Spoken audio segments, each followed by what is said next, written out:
बारामतीत विमानात अजितदादांचा खुलासा। ही बातमी ऐकून संपूर्ण महाराष्ट्र हादरला आहे। प्रत्येकाच्या फक्त अश्रू आणि हृदयात दुःख भरला आहे। पण या विमानाच्या अंतिम निकालाच्या निकालात नेमकं काय घडलं आहे ही वार्ताही घडली आहे।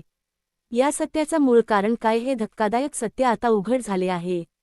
आज मला आठवले जेव्हा विमान बारामती विमानात कोकणची बातमी आली तेव्हा गेलं की अजितदादा पवार ते होते। त्यांची प्रकृती चिंताजनक आहे, त्यांना हॉस्पिटलमध्ये आले आहे। पण काही जोडतच त्यांचा मित्र संवादाची बातमी आली, जी ऐकून महाराष्ट्राच्या काळजाचा ठोका चुकला। संपूर्ण राज्य सीमाच गहिऱ्या शोका बुडालं।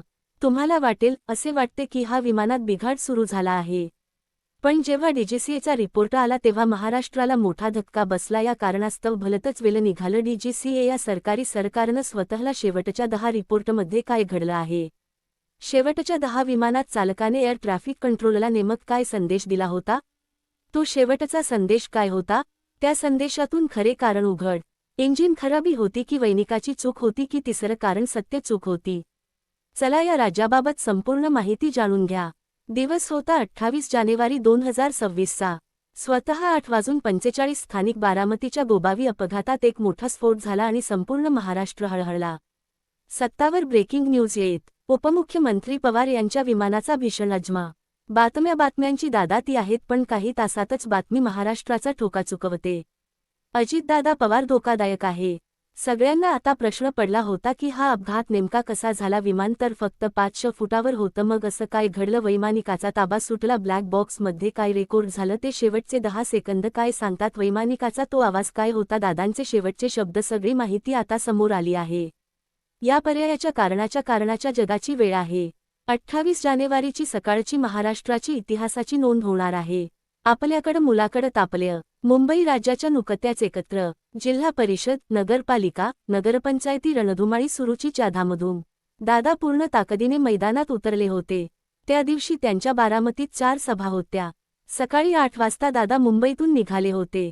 विमानात त्यांच्यासोबत सुरक्षा रक्षक एक PA-2 पायलट होते। दादांच्या चेहऱ्यावर थकवा नव्हता, उलट निवडणुकीच्या रणनीतीच एक वेगळं तेज होतं, पण निसर्गाच्या मनात काहीतरी वेगळंच होतं। इकडे मुंबईत देवेंद्र फडणवीस, एकनाथ शिंदे आपल्या बैठकीत व्यस्त होते। कोणालाही या संकटाची पुसट अशी कल्पना नव्हती। हे विमान निघालं सकाळी, पण कोणालाच माहिती नव्हतं की या विमानाच पुढे काय होईल आणि संपूर्ण महाराष्ट्राला हादरा देणारी घटना घडेल। खरं तर हा अपघात घडण्याच्या मागे काही कारणं दडलेली होती। ती कारणं आता उघड झाली आहेत। 27 जानेवारीची रात्र अजितदादा आपल्या मुंबई निवासस्थानी होते। दुसऱ्या दिवशी बारामतीत 4 मोठ्या सभा असल्यामुळे लवकर निघायचं होतं। जिल्हा परिषद नगरपालिकांच्या निवडणुकीसाठी दादा आता पूर्णतः दंड ठोकून उभे होते। ते शिस्त आणि वेळेचे पक्के होते। सकाळी 6 वाजता दादा उठले। खरं तर आज सकाळी 6ला ते उठले होते। त्यांनी आयुष्यात विचार केला नव्हता की हे शेवटचं आपण उठणार आहोत आणि आपल्याला कायमचे डोळे मिटावे लागतील। त्यांनी नेहमीप्रमाणे आपला चहा घेतला, फाईल चेक केली। कोणालाच वाटलं नव्हतं की ही त्यांची मुंबईतली शेवटची सकाळ असेल। सकाळी 8:30ला ते जुहू विमानतळाकडे निघाले। त्यांच्यासोबत त्यांचे खास PA आणि स्वयंसहाय्यक होते। विमानतळावर आल्यानंतर लिअरजेट 445 हे विमान त्यांच्यासाठी सज्ज होतं। पायलटने विमान तपासलं होतं, एअर ट्रॅफिक कंट्रोलने क्लिअरन्स दिला आणि सकाळी 8 वाजता विमानाने आकाशात झेप घेतली। मुंबईचं आकाश धुकरं होतं, पण बारामतीकडे हवामान स्वच्छ दिसत होतं। पण म्हणतात ना, वादळापूर्वीची शांतता फार भयानक असते। इकडे बारामतीत सभेची जोरदार तयारी सुरू होती। हजारो कार्यकर्ते आपल्या लाडक्या दादांची वाट पाहत होते। बारामतीच राजकारण हे अजितदादांच्या भोवती फिरत। मुंबई महापालिकेच्या निवडणुकीसाठी देखील दादांनी अगदी प्रयत्न केले होते। राजकीय वर्तुळात चर्चा होती की या निवडणुकीनंतर अजितदादा मोठा निर्णय घेणार आहेत। देवेंद्र फडणवीस आणि एकनाथ शिंदे यांच्यासोबत त्यांच्या गाठीभेटी वाढल्या होत्या। दुसरीकडे शरद पवार आणि सुप्रिया सुळे हे देखील आपल्या प्रचारात व्यस्त होते, पण या सगळ्यात नियतीची एक वेगळी स्क्रिप्ट लिहिली जात होती। नियतीच्या मनात अजितदादांचा शेवट आजच होणार होता। कोणालाच कल्पना नव्हती। विमान जेव्हा पुण्याच्या हद्दीत शिरलं तेव्हा दादांनी त्यांच्या PA-ला शेवटच्या सभेच्या भाषणाबद्दल काही सूचना दिल्या होत्या।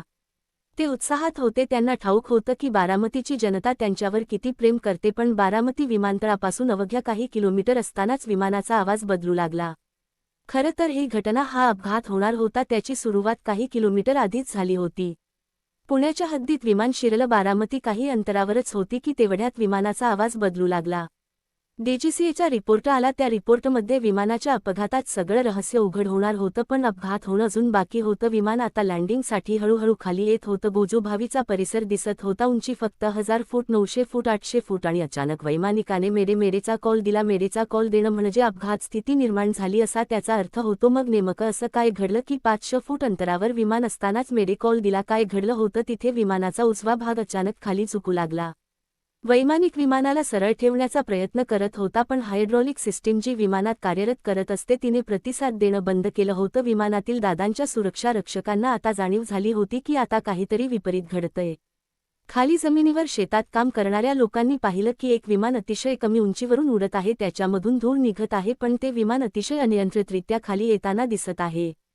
एकतर धूर पाहून आसपासचे शेतकरी आरडाओरडा करायला लागले होते, कारण प्रत्येकाला माहीत होतं की त्यांचे लाडके दादा आज बारामतीत येणार होते. काही जण सभेला जाणार होते, तर काही जणांचं वेगळं नियोजन होतं, तर काही प्रचार करणारे कार्यकर्ते होते. पण विमान धूर घेऊन येताना वेगाने दिसलं. लोकांच्या तोंडातून पाणी पळालं. कोणतरी ओरडलं, अरे हे दादांचं विमान वाटतंय. आणि क्षणार्धात ते विमान दरीसदृश्य भागात कोसळलं. विमान कोसळताच मोठा स्फोट झाला. शेतात काम करणारे शेतकरी धावत गेले. विमानाचे 2 तुकडे झाले होते. आग इतकी भीषण होती की जवळ जाणं कठीण होतं. पोलीस प्रशासन धावलं. सुरुवातीला बातम्या आल्या, दादांना वाचवण्यात यश आलं. दादा, त्यांची प्रकृती नाजूक आहे, पण दादा वाचू शकतात. सोशल मीडियावर फोनचा पेव फुटला. बारामतीच्या हायटेक हॉस्पिटल बाहेर हजारो लोकांची गर्दी जमली होती. सुप्रिया सुळे, शरद पवार दिल्लीहून विमानाने निघाले होते. त्यांच्या डोळ्यातले अश्रू संपूर्ण महाराष्ट्र पाहत होता.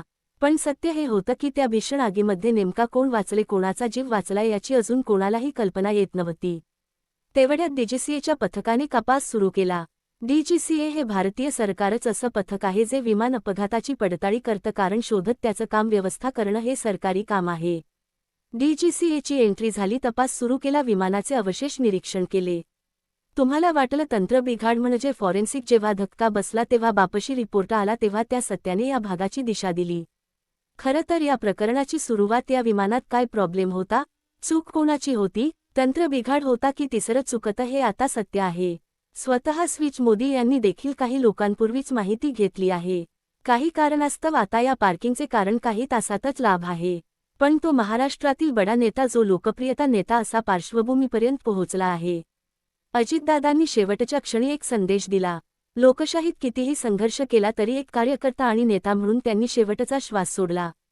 बारामती तो वाघ शांतही, पण या प्रश्नाने प्रश्न आजही अनुत्तरित आहेत. आता तुमचं नाव आहे काय, मत आहे तुमचं, कारण तुम्ही काय करू शकत नाही आता कॉमेंटमध्ये नोंदवा. चॅनलला नवीन असाल तर सबस्क्राईब करा. धन्यवाद.